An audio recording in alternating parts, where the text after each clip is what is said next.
Cuarta semana consecutiva negativa en Wall Street. Y si bien las probabilidades de un rebote son cada vez más elevadas, todavía quedan 2 semanas de gran incertidumbre por los aranceles, hasta el 2 de abril.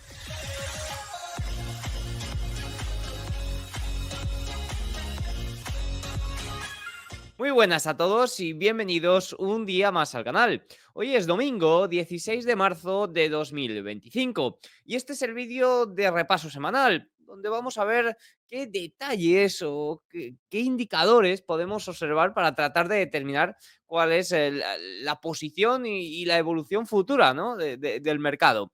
Sí que es cierto que encadenamos ya 4 semanas consecutivas en negativo en los principales índices americanos. El S&P 500, como ya hemos dicho en numerosas ocasiones, entró en terreno de corrección con la caída del jueves. El viernes hubo un rebote, ya van 3 viernes consecutivos donde vemos un intento de rebote a final de semana, pero sí que es cierto que luego se va viniendo abajo.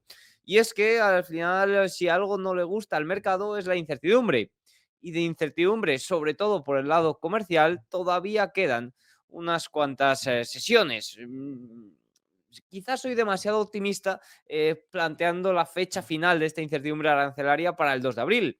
Pero bueno, sí que es cierto que ahí es cuando se deberían de imponer o ya deberíamos de tener más certeza sobre qué aranceles se imponen y cómo se llevan a cabo. Evidentemente, hasta esa fecha habrá muchos, pero muchísimos comentarios como está siendo habitual estas últimas semanas. Sí que es cierto que, oye, observando distintos valores, la estacionalidad de la segunda quincena de marzo es más positiva, los fondos de control de volatilidad y los fondos sistemáticos ya han vendido demasiado, ya no pueden llevar a cabo tantas ventas, podríamos determinar que la asimetría en este caso es más bien al alza que a la baja, a diferencia de hace unas cuantas semanas, pero sí que es cierto que esta incertidumbre arancelaria, comentarios y demás parece que va a seguir marcando tendencia durante las próximas sesiones. Así que, dicho esto, vamos a repasar cuál es la situación actual. Vamos a empezar con el cierre de Wall Street, cuarta semana a la baja, S&P 500 menos 2,27, Dow Jones menos 3,07%. Vamos a hablar del Dow Jones porque, como pueden observar, ha sido el índice con peor retorno durante esta última semana, y es que sectores como por ejemplo el defensivo, industrial, salud, que se lo estaban haciendo bien, financiero, se han ido viniendo abajo, ¿no? Y yo suelo decir que cuando el mercado va mal, hay probabilidades de que, o hay más probabilidades de que lo que está aguantando de un, tarde o temprano le den, ¿no? Tarde o temprano también se vea afectado. Nasdaq 100, fíjense que cae 2,46 y el Russell 2000 cae un 1,51%. Como decía, tanto Nasdaq como S&P 500 encadenan cuarta semana consecutiva en negativo. Y en esta infografía tan buena, donde podemos ver todo prácticamente de mis amigos de Morán Capital, pues podemos ver que S&P 500, Nasdaq 100, Russell 2000 se encuentra en negativo en el año, 4% abajo para el S&P 500, Nasdaq menos 6% y Russell menos 8,48%. Podemos observar, en cambio, cómo los índices europeos mantienen el positivo. Pero si nos vamos aquí, si nos vamos a los sectores, fíjense que real estate, que estaba aguantando, y de hecho está positivo en lo que va de año 2025, esta semana menos 2,4. Servicios de comunicación ya está en negativo en lo que va de año, y eso que tuvo un fantástico inicio. Podemos ver aquí como salud esta semana ha caído casi un 3%, aún así se mantiene con un 5% arriba. Y los dos peores sectores, sin ninguna duda, de este año 2025 está siendo tecnología, menos 8%, y consumo discrecional, menos 12,33%. ¿Cuál es el mejor sector? Pese a que le hayan dado durante esta última semana, vemos como salud 5%, utilities 4,20% y energía 4,78% arriba. Es un poco lo que mejor está aguantando el tipo. Si vamos a entrar un poco más en detalle en la evolución de los principales índices, sectores, industrias, podemos ver que el Dow Jones ha registrado su mayor caída semanal desde marzo de 2023. El Dow Jones, que estaba aguantando, podríamos decir, relativamente bien la corrección de estas últimas semanas, esta semana no ha sido así. Esta semana sí que se ha visto realmente afectado. Como decía, por ejemplo, el sector defensivo, que lo estaba haciendo bastante bien, esta semana ha sido el que más se ha visto afectado. Consumo básico, por ejemplo, que también estaba, fíjense, y esta semana incluso ha tocado máximos o recientes máximos. fíjense cómo finalmente le han acabado dando, ¿no? Finalmente ha acabado en terreno o ha acabado teniendo un peor comportamiento. Si bien el Dow Jones el Dow Jones, perdón, todavía no ha entrado en terreno oficial de corrección, que es una caída del 10%, hay algunos detalles relevantes. Fíjense, al cierre del jueves, el promedio de transporte Dow Jones de 20 miembros, un barómetro de la demanda industrial y consumo, había caído un 19% desde su pico de noviembre, rondando cerca del llamado territorio de mercado bajista, que es una caída de un 20%, junto con la caída del 9,3% del promedio industrial Dow Jones desde su récord de diciembre. El indicador está enviando una señal preocupante para el mercado de valores en general. Esto generalmente suele ser un claro indicador de recesión o de desaceleración económica o de que algo va mal, ¿no? Ya saben que al final uno de los indicadores adelantados de cómo es la situación económica, sin duda, es el mercado bursátil. Sin duda, son las compañías o el sentimiento de los inversores sobre las compañías. ¿Que se equivoca en numerosas ocasiones? Claro, evidentemente no toda corrección, no toda caída debería de significar una recesión o una desaceleración económica. Pero bueno, sí que es cierto que el promedio, por ejemplo, de transporte ha servido bastante bien. Creo que cada vez lo hace menos, porque al final creo que el mundo, como ya he comentado en numerosas ocasiones, la economía, los mercados están cambiando mucho, pero bueno, suele ser un barómetro de cómo está la demanda industrial y el consumo, y en estos momentos, pues sí que es cierto que a ver, hay ciertos riesgos, ¿no? Ya llevábamos observando, sobre todo esta semana, también como, por ejemplo, el volumen de puts de los bonos de alto riesgo también se disparaba, ya hemos visto que entraban en territorio de corrección, bueno, en territorio de corrección no, que se venían abajo, cuando antes estaban aguantando bastante bien, ¿no? Es decir, durante esta última semana hemos visto cómo, oye, valores o indicadores que no se estaban viendo afectados, pues sí que se están viendo más afectados, y sí que es cierto que el apetito por el riesgo pues está disminuyendo ya de una forma mucho más generalizada. El S&P 500 cayó el jueves un 10%, y lo ha hecho simplemente en 20 días de calendario, en 16 sesiones bursátiles. Esto supone la quinta corrección más rápida en los últimos 75 años. La más rápida fue la de 8 días en el COVID-19 el 27 de febrero de 2020. Como digo, entendiéndose por corrección una caída de más del 10% desde máximos históricos. Es decir, la caída que hemos presenciado en estos momentos ha sido bastante rápida, una de las más rápidas de la historia. Aquí también entra en juego esto que decía de que los mercados bursátiles y la economía están cambiando, cada vez los movimientos son más dinámicos y más rápidos, ¿no? Creo que lo llevamos observando prácticamente durante todo este último mercado alcista, y también lo podemos determinar, oye, ojalá que no, con un mercado bajista, ¿no? Liquidaciones y correcciones más rápidas.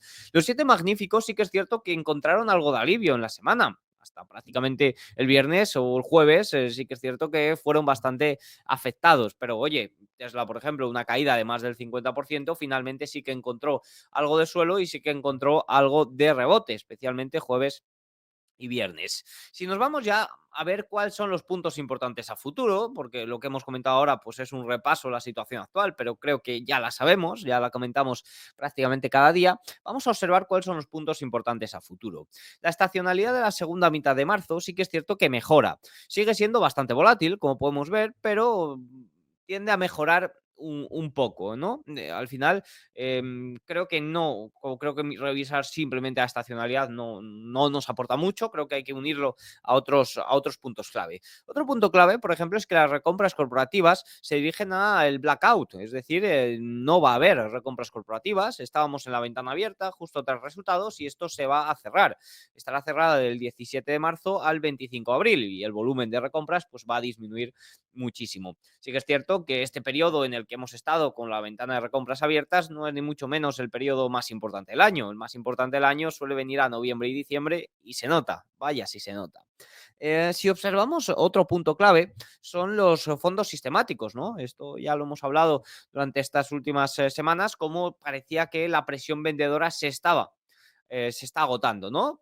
Podríamos hablar un poco de capitulación. Pues oye, quizás también hemos visto como el volumen de opciones esta semana ha alcanzado un nuevo máximo histórico. Es decir, oye, sí que hay muchas señales de capitulación, ¿no? De que podríamos decir. Fíjense que actualmente hay una posición corta, de los CTAs tienen una posición corta de menos 30.000 millones en acciones estadounidenses, y nuestro modelo predice solo menos 2,6 mil millones en ventas si el mercado está plano para la próxima semana.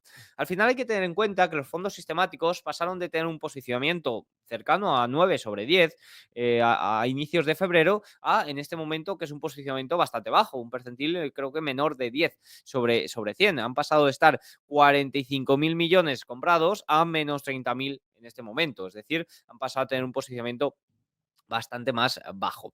Fíjense que para esta semana en el S&P 500 se espera ante un mercado plano, ahí nos decía 2, creo que saldremos más de dudas mañana, que se actualiza un poco esto, pero para un mercado plano en el S&P 500 de cara a la próxima semana se espera que se lleven a cabo ventas de 6.000 cuando para el próximo mes son 5.000. Es decir, que esté tan equilibrado la cosa para una semana o para un mes significa que la presión vendedora está disminuyendo. Fíjense que en caso de que el mercado vaya a la baja, van a vender incluso lo mismo. Pero fíjense que ya para un mes, si el mercado va a la baja, incluso pueden entrar compras. Es decir, la presión vendedora está ya prácticamente finiquitada.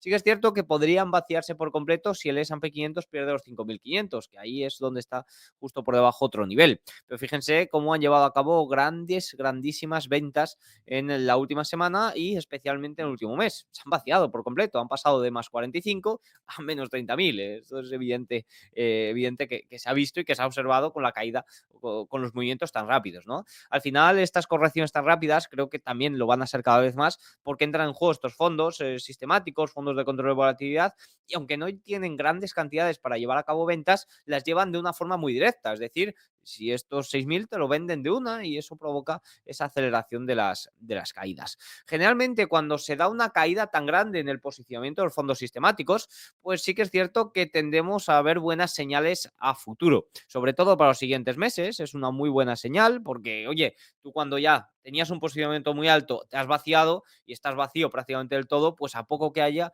puede ser una presión compradora, ¿no? Por tanto, tiende a ser más positivo. Sí que es cierto que en el corto plazo, 2 semanas, no hay, o no es un indicador tan fiable, o no vemos que pueda ser un alza tan fuerte, ¿no? Al final, para la próxima semana, por ejemplo, aunque el mercado esté neutral, se van a llevar a cabo ventas, que son ventas mucho menores, por supuesto, pero se siguen llevando ventas. Ya vemos que para el próximo mes, si el mercado está plano, es cuando pueden entrar realmente compras, ¿no? Este cuadro me parece muy importante, fíjense, mercado plano, pues sí que es cierto perdón, si el mercado sube, pues sí que es cierto que se pueden llevar a cabo compras. Creo que antes he dicho mercado plano, un mercado a la baja, no. Up es subir, o sea, me he equivocado. Vale, dicho esto y viendo que los fondos sistemáticos, pues oye, parece que se están agotando, ¿no?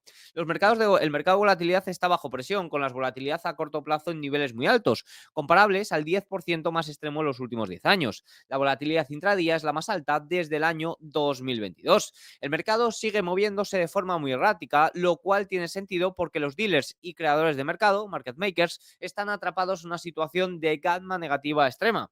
La gamma negativa no solo genera presión vendedora, también puede impulsar compras en los rebotes. Si el mercado sube, los dealers podrían verse obligados a comprar, lo que ayudaría a acelerar cualquier recuperación. Básicamente estamos en terreno de gamma negativa. ¿Qué significa esto? Que el mercado exagera cualquier noticia, cualquier comentario, exagera cualquier movimiento que se pueda dar en el mercado, tanto al alza como a la baja. Evidentemente, en este momento, prácticamente todos los comentarios son incertidumbres políticas, arancelarias, geopolíticas y la reacción es más bien negativa.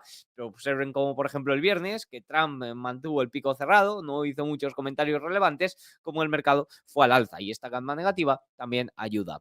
El viernes, como decía, Trump no hizo comentarios relevantes, lo cual permitió que la volatilidad cayera. Creo que este es uno de los puntos que vengo comentando estas últimas semanas. Si la volatilidad se desploma, si la volatilidad cae, va a permitir que los fondos de control de volatilidad ya no lleven a cabo ventas, que ya están casi vacíos, ya no pueden llevar a cabo muchas mayores ventas y ya no te digo comprar, pero oye, simplemente el frenar esas ventas es algo que puede ser positivo para el mercado. Y además, si la volatilidad se desploma de forma muy fuerte, pueden entrar con mayores compras, lo cual ayudaría.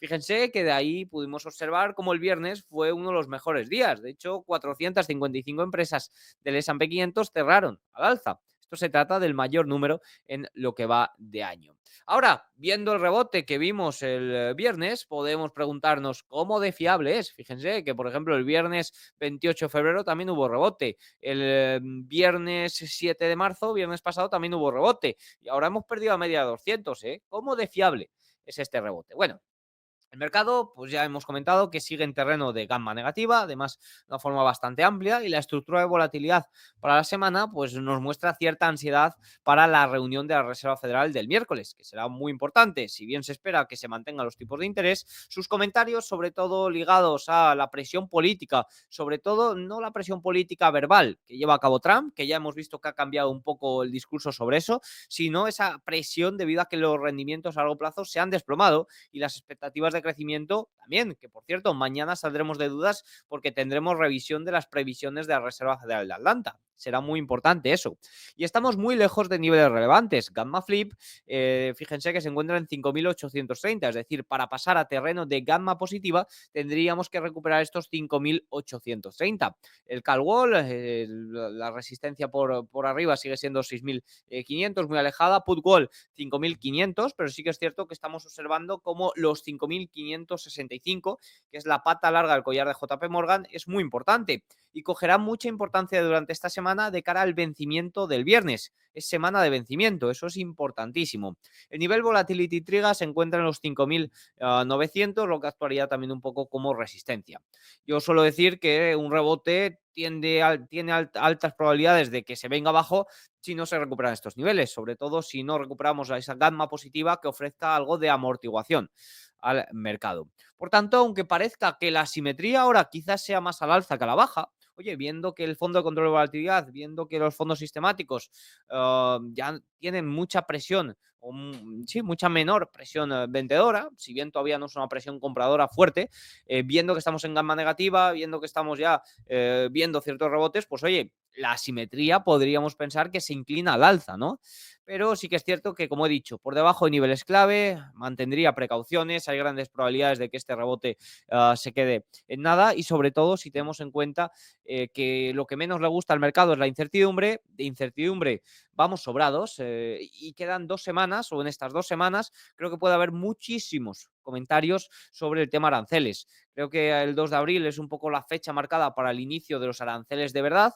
Llevamos 2 meses o un mes y medio con muchos vaivenes, con muchos comentarios a lo loco, con muchas amenazas, lo cual genera incertidumbre al mercado y creo que estas 2 semanas puede incrementarse todo esto. Por tanto, mantendría las precauciones. Evidentemente, si recuperamos niveles, pues ya la cosa cambia. Si recuperamos niveles, pues oye, el mercado puede ser un poco más firme ante todos los comentarios que hay alrededor, pero tendría precauciones si no se recuperan. Este vídeo está patrocinado por Bison Trade, el broker online de Miralta Bank, entidad española regulada y supervisada por el Banco de España y la CNMV.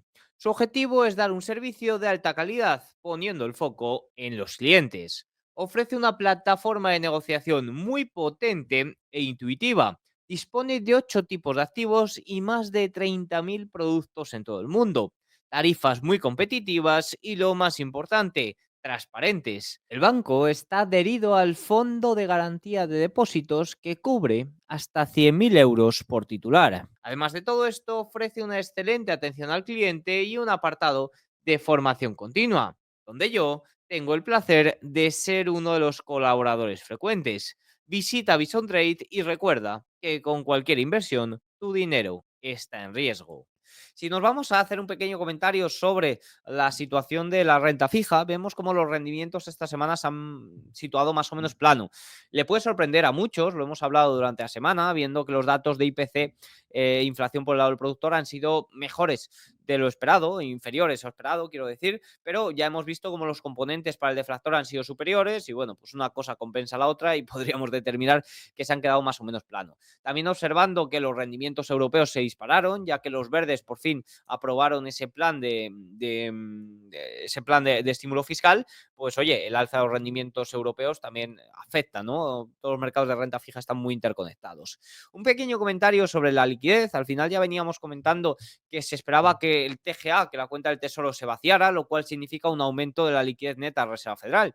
Y así ha sido. Podemos observar en el gráfico cómo la liquidez neta de Reserva Federal ha aumentado en las últimas semanas. ¿Por qué ha aumentado? Pues como decía, sobre todo por esta línea roja que tenemos aquí, y es que se ha vaciado la cuenta del Tesoro. No se ha vaciado por completo, pero sí que es cierto que ha subido en este gráfico, es decir, que se ha disminuido, lo cual provoca aumentos de liquidez que podemos ver por aquí. Sí que es cierto que ya lo empezó a hacer a finales del mes de febrero, pero en el mes de febrero vimos cómo la cuenta del repo inverso aumentó un poquito debido a esos maquillajes de finales de mes y compensó, ¿no? Es decir, el dinero que fue el repo salía de la liquidez y por tanto compensó un poco con ese aumento del TGA, de la cuenta del tesoro.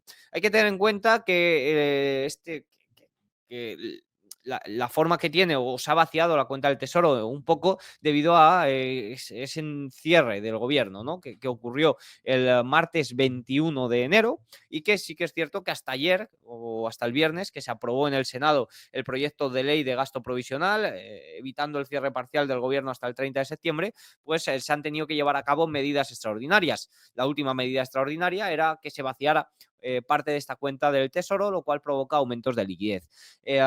Aumentos de liquidez neta a Reserva Federal, pero no es un aumento de liquidez neta como, por ejemplo, un aumento del balance, es decir, es mucho más indirecto. De hecho, Michael Howell, el que mide la liquidez global, no la liquidez solo de Estados Unidos, sino la liquidez global, hacía comentarios sobre ello durante esta semana. Decía, los niveles de liquidez mundial siguen aumentando, los dos factores positivos son el debilitamiento del dólar y la mejora del crecimiento de la liquidez de los bancos centrales, en particular la Fed y el Banco Popular de China. El comodín aquí es la Fed, el sigiloso impulso que provino de lo que denominamos not QE, básicamente, por ejemplo, con este not QE, lo que significa es que la liquidez neta aumenta, pero no se está llevando a cabo un QE, no se está llevando a cabo un aumento del balance. Por ejemplo, que se vacía la cuenta del tesoro provoca aumentos de liquidez neta y eso no es un QE, no es un aumento del balance, pero sí que provoca aumentos de liquidez neta. Por ejemplo, lo más claro lo vimos en el año 2023, sobre todo, y hasta abril del año 2024, donde que se vaciara la cuenta del repo inverso, pues provocaba aumentos de liquidez, es que esta línea azul se vaciara fuera al alza, provocaba aumentos de liquidez, mientras que la línea verde, que es el balance, iba a la baja. Ese es un poco el ejemplo más claro de not QE. Esto, junto con el aumento estacional de los ingresos fiscales, fuga de liquidez en el próximo trimestre, podría deshacer la reciente evolución positiva de la liquidez de la Fed. La liquidez es un indicador adelantado, la actual pérdida de impulso en activos sensibles de liquidez como Bitcoin y renta variable refleja la ralentización del aumento de liquidez en el Q4 de 2024. También un punto relevante aquí es lo que ha comentado el pago de impuestos. Ya mostraba alguna estadística de que durante los meses de marzo y abril valores mucho más ligados al riesgo no tenían tan buen comportamiento, ya que había que llevar a cabo el pago de impuestos. Evidentemente, yo como inversor, para pagar los impuestos voy a liquidar, si tengo que liquidar algo, posiciones de más alto riesgo que las posiciones más seguras. Por tanto, esto es un punto también relevante y probablemente afecte a todo el tema de la liquidez en las próximas sesiones. Un punto también relevante sobre la liquidez es qué comentarios hace Jerome Powell durante esta semana. Ya saben que el balance de Reserva Federal en estos momentos, línea verde, está cayendo. Sí que es cierto que desaceleró esa caída, pero sigue siendo negativo. Esta semana se llevarán a cabo, bueno, la finalización del QT no se va a llevar a cabo esta semana porque lo suelen anunciar antes. Se llevará a cabo el anuncio hoy, esta semana, pues no lo sé, quizás me sorprendería bastante, pero bueno, creo que si no se lleva a cabo en esta reunión, se puede llevar a cabo en la próxima para que finalice a mediados aproximadamente de este año. Esa es un poco mi previsión, también leyendo un poco a los expertos. Así que estaremos pendientes de lo que diga la Reserva Federal esta semana, que puede ser importante. Si nos vamos a hablar sobre divisas y materias primas, bueno, pues observamos que el dólar no ha registrado grandes movimientos en la semana. Podemos ver, si nos vamos a observar el índice dólar, vemos como en la semana pues no ha tenido apenas muchos cambios, un menos 0,22% a la baja. Creo que ya ha tenido un movimiento bastante fuerte, sobre todo la última semana cuando se desplomaron las previsiones de crecimiento, ¿no? Al final sí que es cierto que el dólar, oye, pues ha tenido un desplome bastante grande, pero fíjense que no ha corregido todavía todo ese descuento que empezó a hacer cuando se llevó a cabo el inicio de las bajadas de tipos. Fíjense que solo ha corregido la mitad, más o menos. Esto ha ayudado especialmente a divisas contrarias, como por ejemplo el euro, como por ejemplo el yen, que se han fortalecido frente al dólar, más que por su buen hacer, simplemente por la caída que ha tenido la divisa por excelencia, que en este caso sería el dólar. Con respecto al euro, por ejemplo, podemos preguntarnos, oye, estaba muy cerca de la paridad y ahora se ha alejado bastante. Bueno, hay muchos factores. Al final, los mercados de divisas son muy complejos. Creo que es el mercado más complejo, sin ninguna duda. Quizás junto con el petróleo entran en juego muchos factores, muchos comentarios. Al final, la aprobación por parte de presiones de Estados Unidos de ese estímulo fiscal tan fuerte que ha provocado el aumento de los rendimientos europeos también ha afectado a ese fortalecimiento del euro. Aumenta el rendimiento o la rentabilidad de los bonos y eso hace al euro un poco más apetecible. Aún así, como digo, creo que la evolución del euro o del resto de divisas frente al dólar va a depender más de los movimientos del dólar y de los comentarios de Trump. Con respecto al dólar, pues oye, se fortaleció muchísimo. Fíjense que pasó de 99 prácticamente el índice dólar a casi 110 en un periodo de tiempo muy corto. Son movimientos muy rápidos que evidentemente no pueden tener continuidad constante, pero no debería sorprender mucho el comportamiento del dólar, porque ya lo vimos en el anterior mandato de Trump. Esto vimos en 2016 cómo se disparó en el mes de diciembre, cuando en el mes de diciembre el dólar no suele hacerlo tan bien. Vimos cómo en el año 2024, el año pasado, también se disparó el dólar en el mes de diciembre. Luego vimos cómo, oye, en 2017 el dólar, fíjense que cayó en el año un 10,75%. De momento va incluso a mayor ritmo que el año 2017, es decir, el dólar descuenta mucho, no sé el qué, con esa victoria de Trump. Ya pasó en su día y ha pasado también ahora, al igual que los rendimientos, y poco a poco vuelven un poco a ese terreno de equilibrio, a esa normalización, ¿no? La caída del dólar viene o le ha venido muy bien al oro, que ha marcado nuevos máximos históricos. Fíjense que el oro esta semana alcanzó los $3.000. El oro sí que es cierto que aún tiene cierto margen al alza en términos ajustados con la inflación, con ese movimiento que tuvo en la década de los 80. Por segunda semana consecutiva, eso sí, ha habido un activo que ha superado al oro, que ha sido la plata. La plata tiene un comportamiento aún más fuerte que el oro. Fíjense aquí, vemos que el oro ha alcanzado los $3.000 y vemos cómo la plata tiene un comportamiento más fuerte durante esta semana. El oro ha superado también drásticamente a las acciones en los últimos meses, borrando todo el desempeño superior relativo al Nasdaq desde que la Fed insinuó el final del ciclo de bajadas, el ciclo de aumentos de tasas, de subidas de tipos. Hemos visto cómo el oro se ha fortalecido y más si lo comparamos frente a las acciones. Todo el sentido del mundo, ya que eso significaría que los rendimientos ajustados por inflación van a la baja. Si estos rendimientos reales se desploman, es unos activos o es uno de los factores que realmente impulsa al oro. Pero no solo eso, y de hecho hemos visto que la correlación con los activos o con los rendimientos reales ha caído mucho, ¿no? La correlación esa inversa que tenían ha caído bastante, y sí que es cierto que cada vez entran más en juego en el oro factores como esa gran demanda de los bancos centrales, factores como esa escasez de oro físico que estamos registrando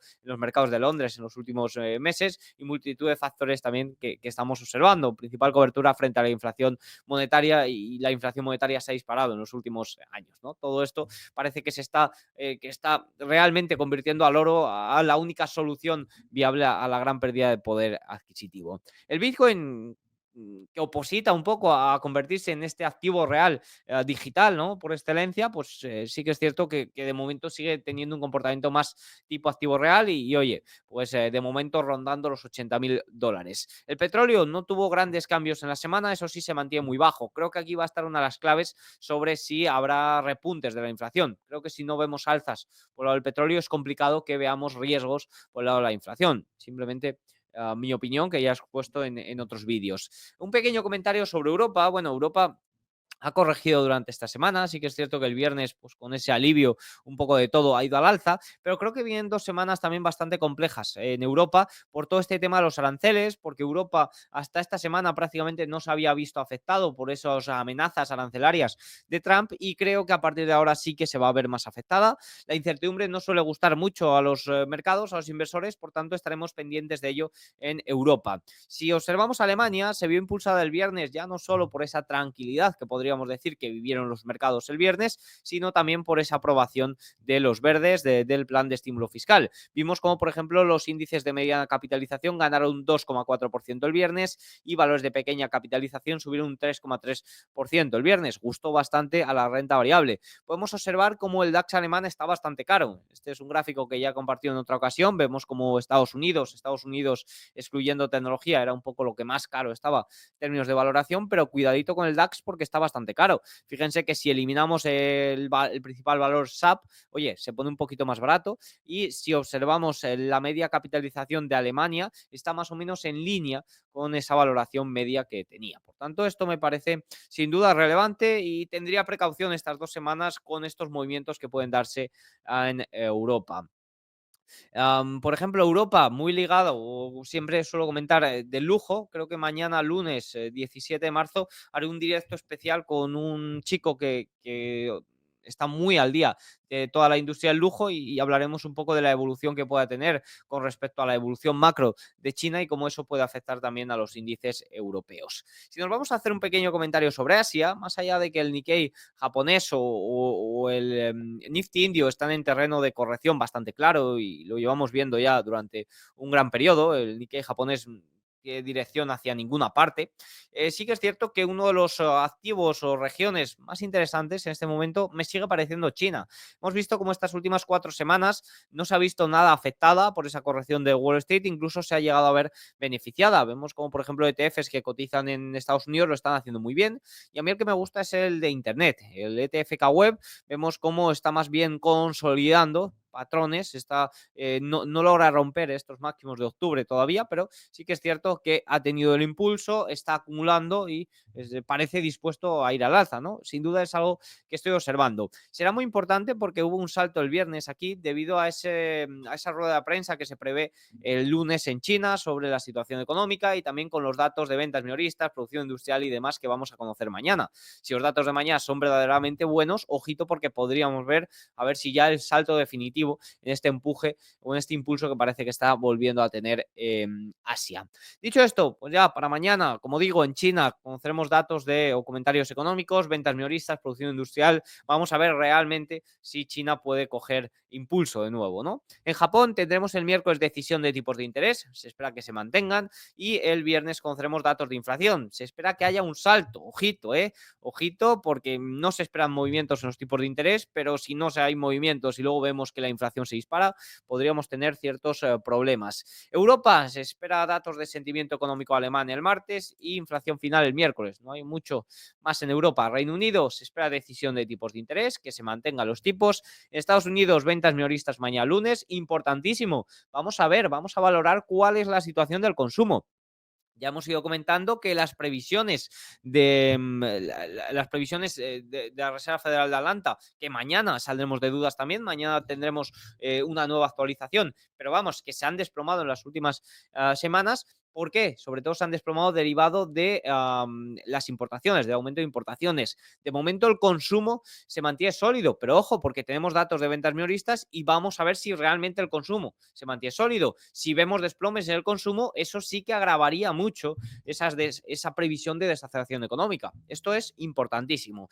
Permisos de construcción de viviendas iniciadas para el martes, decisión de tipos para el miércoles, paro semanal para el jueves y viviendas iniciadas también para el jueves. Tendremos un viernes relativamente tranquilo, aunque, como digo, una de las claves de la semana creo que será esos comentarios, cualquier tipo de comentario que se haga por el ámbito aranceles, geopolítica. En general, la incertidumbre política está en máximos, y si hay algo que no le gusta al mercado, más que una mala noticia, incluso, es la incertidumbre, no saber qué va a pasar, y de eso llevamos ya 2 meses bastante fuertes. Por tanto, se esperan que las próximas 2 semanas sean también así. Sin duda, este me parece el punto clave. Así que nada, espero que les haya gustado el vídeo. Si es así, hacedme saber con un like, un comentario y nos vemos mañana. Chao.